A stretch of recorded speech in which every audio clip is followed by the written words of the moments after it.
mba fantatrao ve fa harena ny fahalalana.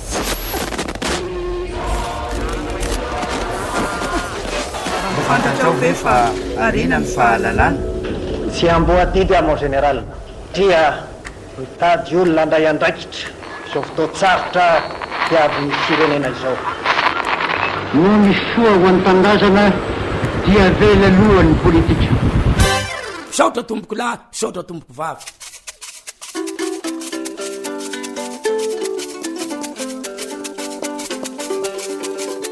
miarahaba ny mpihaino sy mpanaraka ny radio soa i Madagasikara.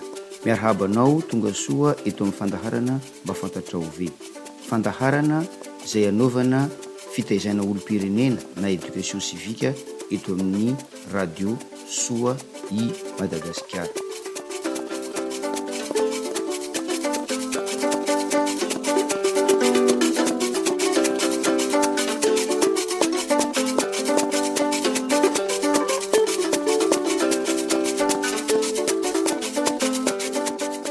Noho ny fangatahana fanazavana fanampiny momba ny asa sy andraikitry ny solombavam-bahoaka avy amintsika mpihaino dia nasiana tapany faharoa ity fandaharana ity. Tsy iverenantsika intsony ny efa voalaza ao amin'ny lalam-pandrenana andininy faha 80 hoe ny anteny mera-pirena sy ny anteny meran-doholona no mandrafitra ny anteny mera. Izy no mandany ny lalàna sy manara-maso ny asan'ny gouvernemanta ary ny fanaovana tombana ny politika mpanjakana izay efa voalaza tamin'ny fandaharana tapany voalohany. Fa idirantsika hoe amin'ny endriny manahoana mo no anaovany ireo asa ireo.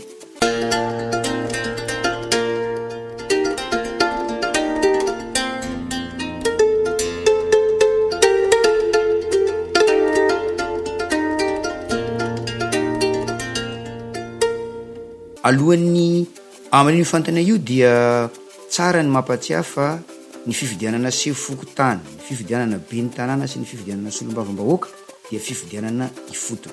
Olona fantatra eo anivon'ny fiarahamonina no ametrahantsika ny fitokisana hitantanany fokotany, commune sy ho solombavam-bahoaka amin'ny distrika misy antsika.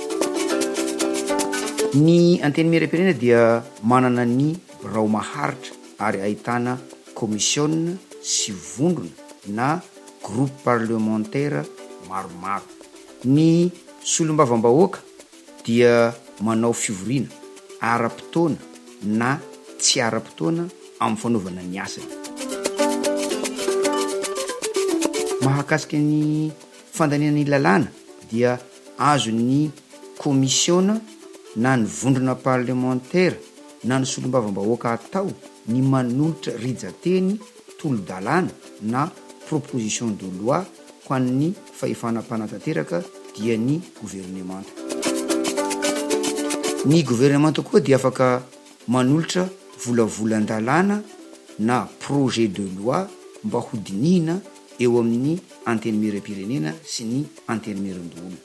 Reny lalàna reny rehefa lany eny amin'ny anteny mera dia mivoaka amin'ny gazety mpanjakana na ny journal officiel, ary mbola misy natsoina hoe didy fampiharana na ny décret d'application mamaritra ny daty sy ny atsipiriany amin'ny fampiharana azy ireny.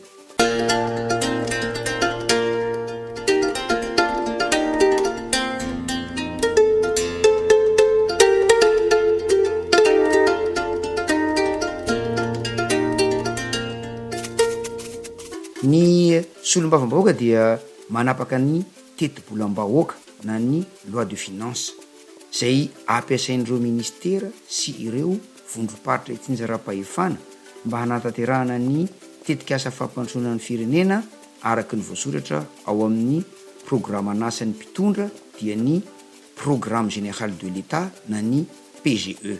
Manana teti-bola tantanany manokana ihany koa ireo solombavam-bahoaka ireo.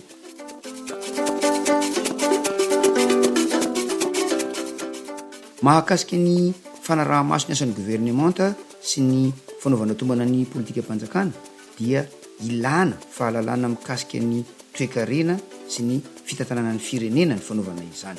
Ka raha misy zavatra izay heverin'ireo solombavam-bahoaka ireo fa tsy mifanaraka amin'ny tokony ho izy ataon'ny mpitondra dia azon'izy ireo atao mametra-panontaniana mivantana amin'ny premier ministre sy ny ministra mpikambana ao amin'ny gouvernementa.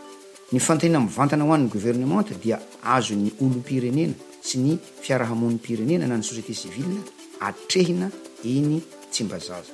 Azo andreo solombavam-bahoaka atao ihany koa ny mametraka fitsipaham-pitokisana ny gouvernementa na ny motion de censure raha velon'izy ireo fa misy antony manokana tokony anaovana izany.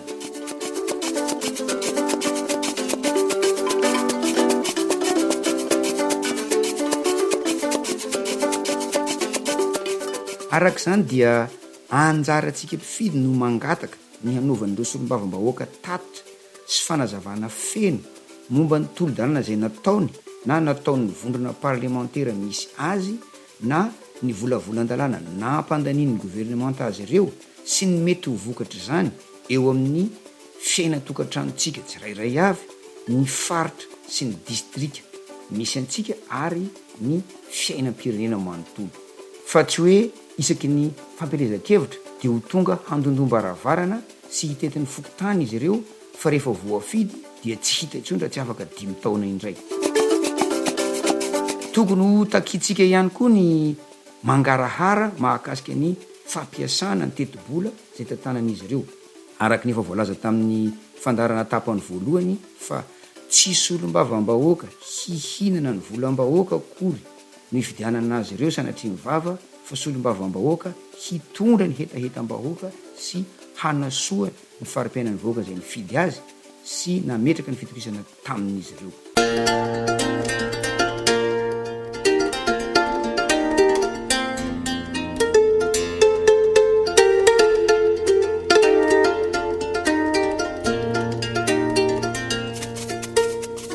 Famaranana raha asa momba ny fitsaboana tadiavan'olona dia tsara raha olona niofana momba ny fitsaboana no apetraka amin'izany toerana izany. Raha asa momba ny fampianarana ny fambolena sy fiompiana no tadiavana olona dia tsara raha olona niofana momba ny fampianarana na ny fambolena sy fiompiana no apetraka amin'izany toerana. Mahazava amintsika zany zao fa olona hampandany lalàna ampiarina eto amin'ny firenena sy hanara-maso ny asan'ny gouvernementa ary hanao tombana ny politika mpanjakana ny tadiavintsika.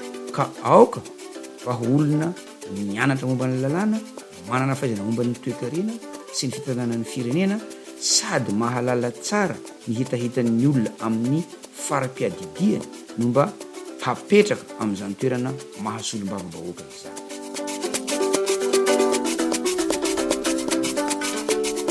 Zay ny fampahafantarana tapany faharoa momba ny asa sy andraikitry ny solombavam-bahoaka, koa dia mampirisika antsika hatrany handray anjara amin'ny fifidiana rehetra izay mbola hifandimby eto amin'ny firenena.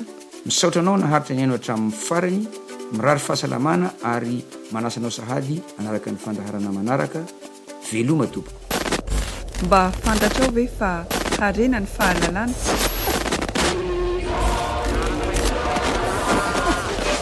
Fantatrao ve fa harena ny fahalalana?